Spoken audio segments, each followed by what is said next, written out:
On today's Tech Help for Churches, reading HTML.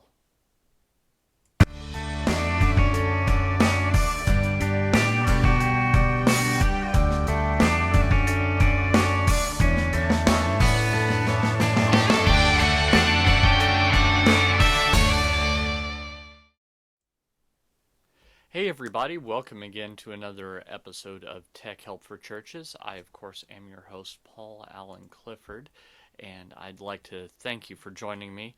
Join the live conversation in the chat. This show records every Monday at 11 a.m. Eastern, 8 a.m. Pacific on churchtechcast.com, or you can drop me a line, paul@trinitydigitalmedia.com, or a voicemail, 1-877-763-3246, or 1-877-POD-ECHO to echo back to this podcast.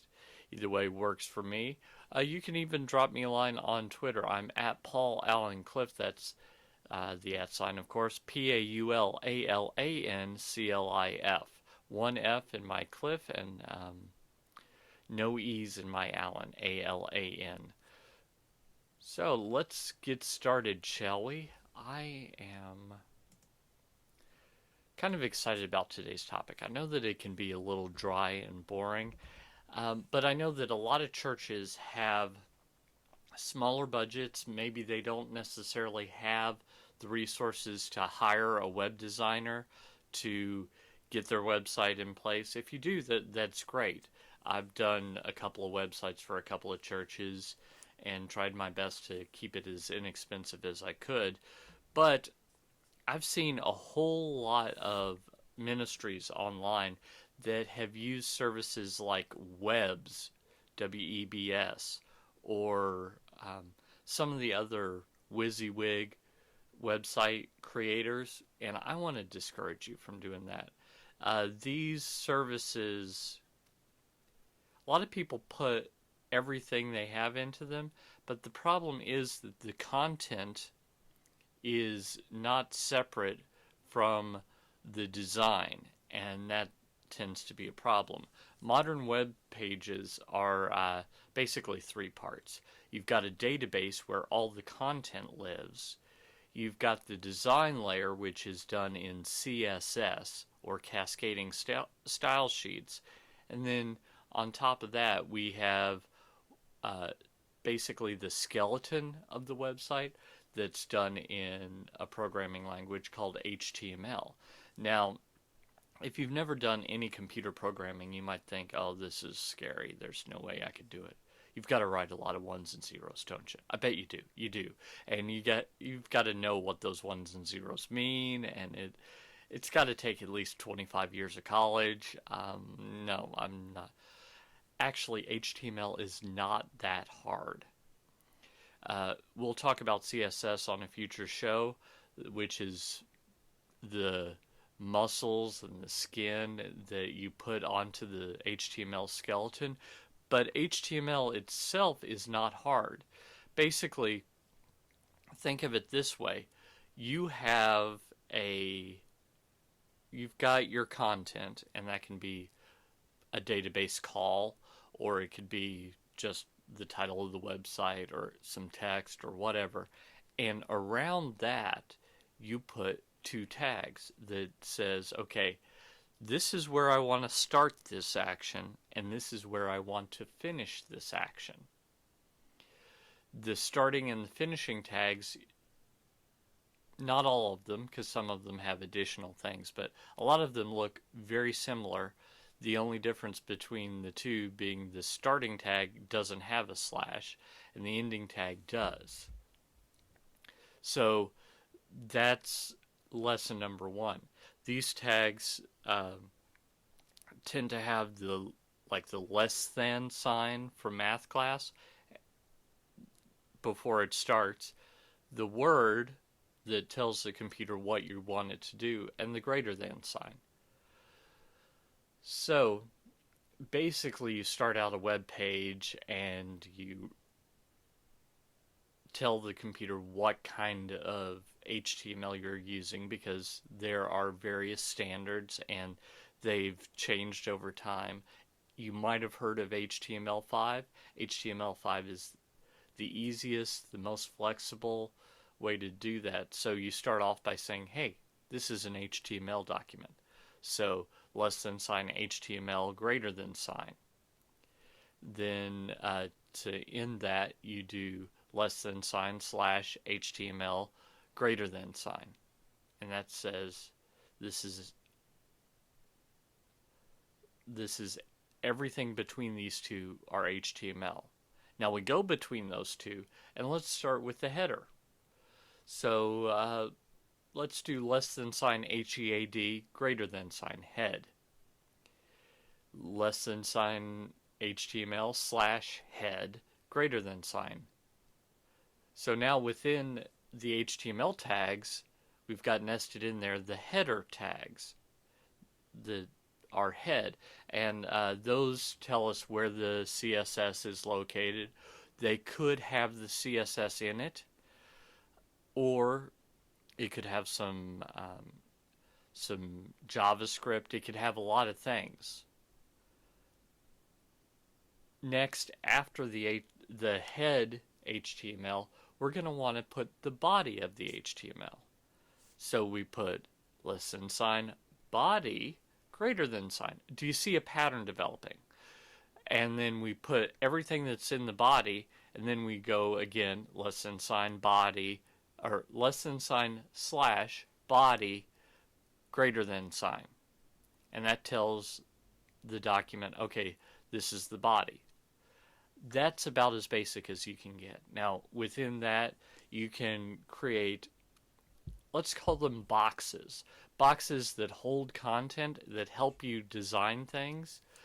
And those boxes have no size, no shape, no outer edge, nothing. Those are divisions or divs, D-I-V. So less than sign div greater than sign, then whatever you want in the div, then less than sign slash div greater than sign. So you can see how, let's start out like this. Imagine that you have a piece of paper in front of you. Draw some boxes. Maybe you'll have one main box, and within that you'll have 3 little boxes, one on top of the other, and then you'll have another box to the right. If you imagine it that way, those are all divs, and then you do the styling of them to tell the website where to put what, how wide each is, if it has a different background color, etc. So this is all very basic. And that's probably where I'm going to stop. But I have some stuff for you. Oops. Can't quite get comfortable in my chair. Okay, there we go. So, if you're using Google Chrome, if you're using any of the other web browsers, they do have this ability called View Source. So you can go to View in your web browser and then Source, and it'll pull up the entire web page that you are on currently, but written in HTML, so not drawn. So all you see is text. Now, that will be so big and so crazy that you'll get lost easily. So I have a tip for you. If you right-click on any element and you're in Google Chrome, you should have a choice called Inspect Element. And Inspect Element basically brings up a pane at the bottom of your website that has the HTML for that particular element. So then, it also has the CSS. So, and this is only, it's showing you what your computer is seeing that is causing this to draw. But it has another feature. And that other feature is, it allows you to edit this. Now, you're not editing the real website. You're just editing the locally drawn version of it so you can start playing. So what happens if you get rid of this div? What happens? All of a sudden the alignment changes. Maybe that box disappears. Things like that. Start playing. One of the biggest tools that I think that someone who doesn't really know what they're doing can use is the comment. Now, a comment is designed for when you're programming HTML. You can write notes to yourself, or if you're working in a team, you can write notes to other people, or you can, if you're writing this and you think there will someday maybe be another developer who would like to mess with this, you could write comments to them to tell them about stuff. But it has another use. Now, this wasn't necessarily intended in its use, but it works really well. Let's say there's a section you don't want, but you're not quite sure how much of the HTML you need to get rid of that section. Put a comment around it. So the syntax, the way you write a comment, is, again, our friend the less than sign, then an exclamation point, then 2 hyphens, dash dash. And then everything after that until you get to dash dash greater than sign, which is how you close it out, will be ignored by the web browser. So if you're doing this and you come across something and it's not doing what you want and you think, well, maybe I'll do this another way, a good way to test that out without cutting that and maybe pasting it in another document or whatever is to comment it out. So put the comment stuff around it and see what happens. It could be that you'll get lucky and it'll get rid of only what you want it to and we'll have no other problems. But it could be that it gets rid of more or not enough. So you can kind of play with it. You can copy and paste and move it higher. Cut and paste and move it lower, etc. Doing those things will help you play with HTML. Now, the reason that I want you to do HTML the modern way instead of with one of these WYSIWYG services is, first, if the WYSIWYG service goes out of business, bye-bye website. Secondly, if the WYSIWYG service decides that they're going to jack up their price 3x and you can't afford it, no more website. If you decide that you've finally got enough money together that you want to hire a designer, chances are getting your content out of one of these WYSIWYG, and by WYSIWYG I mean that's an acronym. What you see is what you get. It's an editor style. So if you decide that you want to upgrade, you hire a designer to write something for you, your content that you worked long and hard on, maybe you've got years of content, it's stuck. It's stuck in this format. Now, a lot of people think that they can get away with not paying for these services because the services, part of their feature is that they'll let you try it out and then give you kind of a generic name, like Paul's Nifty Website.webs.com for an example. And that's just the one that pops into my head. There are others that are great. So like Squarespace is much better, in fact, than some of the other implementations. So if you're going to go with what you see is what you get kind of website, Squarespace is what I'd recommend because it allows you to remove your content. So you can take it somewhere else if you need to. So that's a very important piece of the puzzle.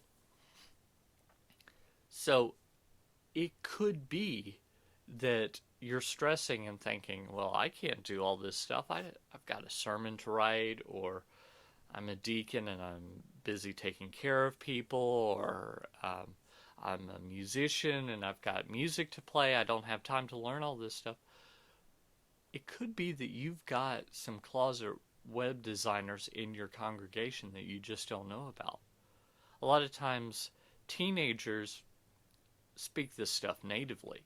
So if you could come across one of those and find out, hey, who's really active on Twitter? Who is really big on Facebook? And see if they've got maybe a web business off to their side, off to the side. It could be that they can help you with what you're doing. So that's something for you to also consider as you're going through this, that perhaps that you've judged early, that you actually do have someone.